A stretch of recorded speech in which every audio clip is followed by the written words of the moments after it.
Assalamualaikum warahmatullahi wabarakatuh. Perkenalkan, kami dari kelompok A akan mempresentasikan hasil diskusi kami tentang kasus 1, apakah aman makan nasi. Perkenalkan, saya Suci Rahmadani dengan NIM 251413009 sebagai moderator.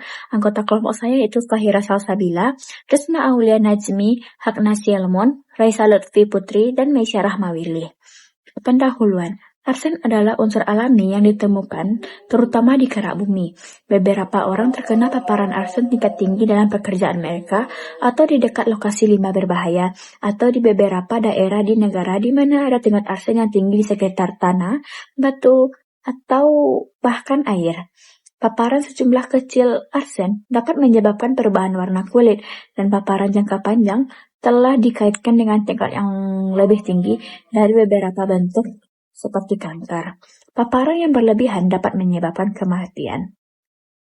Pada tahun 2012, US Food and Drug Administration atau FDA dan Consumer Report mengumumkan hasil tes yang mengungkapkan banyak merek beras yang mengandung lebih banyak arsen dalam satu porsi daripada yang diizinkan oleh Environmental Protection Agency atau EPA dalam 1 liter air minum. Jumlah jejak arsen juga dapat ditemukan dalam tepung, jus, bahkan bir.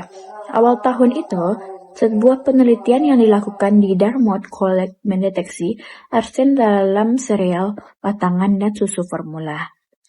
Masalah dari kasus 1 apakah aman makan nasi ini yaitu FDA telah menetapkan tingkat arsen yang aman dalam air minum yaitu 10 bagian per miliar. Namun tidak ada tingkat maksimum aman yang setara untuk makanan.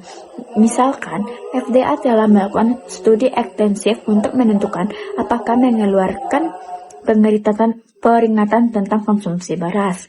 100 sampel acak beras diperoleh, dan masing-masing diukur dengan hati-hati untuk arsen. Kadar arsen pada beras yang aman dikonsumsi harus di bawah batas yang ditetapkan WHO yaitu 0,3 mg per kilogram. Metode yang kami lakukan untuk menganalisis kasus 1 ini apakah aman makan nasi, yaitu metode kuantitatif untuk penentuan kandungan arsen menggunakan metode spektrofometri serapan atom atau SSA. Analisis kuantitatifnya seperti MEAN, standar deviasi, variance, tabel distribusi frekuensi, histogram, box plot, uji ketelitian, uji T dan uji F. Tujuan dilakukannya penelitian ini yaitu 1. Untuk mengetahui berapa banyak kandungan arsen pada sampel beras yang diuji. 2. Untuk menentukan apakah beras aman untuk dimakan atau tidak. Pada kesempatan kali ini, saya akan membahas hasil analisis statistika terkait kandungan arsenik pada beras merah. Pemahaman ini sangat krusial untuk menentukan tingkat keamanan pangan dan kualitas produk di pasar. Pada kesempatan kali ini, saya akan menjelaskan tentang MEAN, variance, dan standar deviasi. Yang pertama, kita bahas mengenai MEAN. MEAN mempresentasikan nilai tengah atau rata-rata dari seluruh sampel kandungan arsenik yang kita uji. Lalu, kita perlu melihat variance untuk memahami seberapa jauh data kita tersebar dari nilai rata-rata tersebut. Selanjutnya ada standar deviasi untuk mengukur seberapa besar penyimpangan rata-rata yang terjadi. Untuk memudahkan pembacaan data, kami menggunakan jenis visualisasi yang pertama yaitu grafik batang. Di mana grafik batang digunakan untuk mempresentasikan perbandingan nilai MEAN atau rata-rata kandungan arsenik di 3 wilayah berbeda, yaitu Nagari A, Nagari B, dan Nagari C. Dari grafik ini kita bisa melihat perbedaan tren kandungan antar wilayah secara instan. Selanjutnya, kami menggunakan grafik box plot khusus untuk menjelaskan confidence interval. Grafik ini tidak hanya menunjukkan rata-rata, tetapi juga memberikan gambaran visual mengenai sebaran data dan potensi outlier yang ada. Confidence interval atau interval kepercayaan, fungsi utamanya adalah memberikan estimasi rentang nilai parameter populasi dengan memberikan batas atas dan batas bawah yang jelas. Kesimpulannya, dengan tingkat kepercayaan 95%, rata-rata kandungan arsen pada beras merah yang beredar pada Kota Medan berada dalam rentang antara 5,31 sampai 5,72. Untuk menjawab pertanyaan, berapa jumlah sampel yang mengandung rentang kandungan arsen paling tinggi dan berapa kandungan arsen yang paling sering ditemukan di sampel beras yang diuji, kita harus membuat tabel distribusi frekuensi dari nagari A, B, dan C, dan tabel histogramnya. Di sini telah terdapat tabel distribusi frekuensi dari nagari A, B, dan C. Batas bawah adalah interval kelas yang paling kecil, sedangkan batas atas adalah interval kelas yang paling besar. Mean point merupakan batas atas ditambah batas bawah per 2. Di dalam grafik histogram, X dinyatakan sebagai mean point dan Y sebagai frekuensi.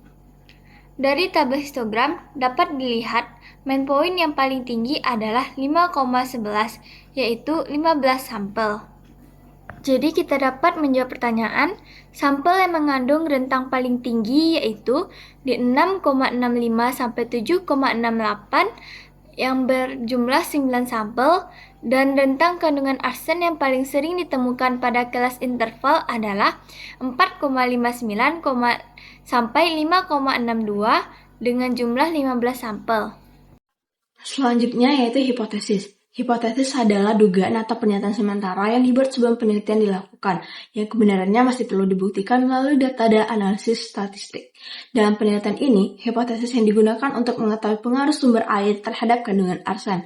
Hipotesis yang digunakan yaitu hipotesis nol dan hipotesis alternatif, di mana hipotesis nol menyatakan tidak ada perbedaan signifikan dalam kandungan arsen antara nagari A dan B yang menggunakan sumber air yang sama dibandingkan dengan nagari C yang menggunakan sumber air yang berbeda. Lalu, pada hipotesis alternatif menyatakan terdapat perbedaan signifikan dalam kandungan arsen antara nagari A, B, dan C akibat penggunaan sumber air yang berbeda. Hipotesis ini kemudian akan diuji menggunakan metode statistik untuk menentukan apakah hipotesis nol dapat diterima atau ditolak. Selanjutnya untuk perbandingan nilai rata-rata. Untuk slide ini ditunjukkan perbandingan nilai rata-rata kandungan arsen antara nagari A dan nagari C. Data awal masing-masing terdiri dari 12 pengamatan. Yang pertama, dilakukan uji F untuk media kesamaan varians. Untuk nilai F hitung sebesar 0,3547 yang lebih kecil dari F kritis, yaitu sebesar 0,3549, sehingga dapat disimpulkan bahwa varians kedua kelompok dianggap sama. Oleh karena itu, analisis dilanjutkan dengan uji T dengan asumsi varian yang sama. Selanjutnya pada uji T, dua sampel diperoleh dari nilai T hitung sebesar minus 6,495 yang lebih besar secara absolut dengan T kritis dua arah dengan nilai 2,0738 serta nilai p-value itu sebesar 1,56 kali 10 pangkat min 6 yang lebih kecil dari 0,05. Berdasarkan hasil tersebut, H0 ditolak dan H1 diterima, sehingga terdapat perbedaan antara kandungan arsen antara nagari A dan nagari C. Baik, dari hasil pengolahan data kita dapat mengambil beberapa kesimpulan. Yang pertama, jumlah sampel yang mengandung rentang kandungan arsen paling tinggi ialah 6,65 hingga 7,68 dengan jumlah 9 sampel. Yang kedua, rentang kandungan arsen yang paling sering ditemukan di sampel beras yang diuji berada pada kelas interval 4,59 hingga 5,62 dengan jumlah 15 sampel.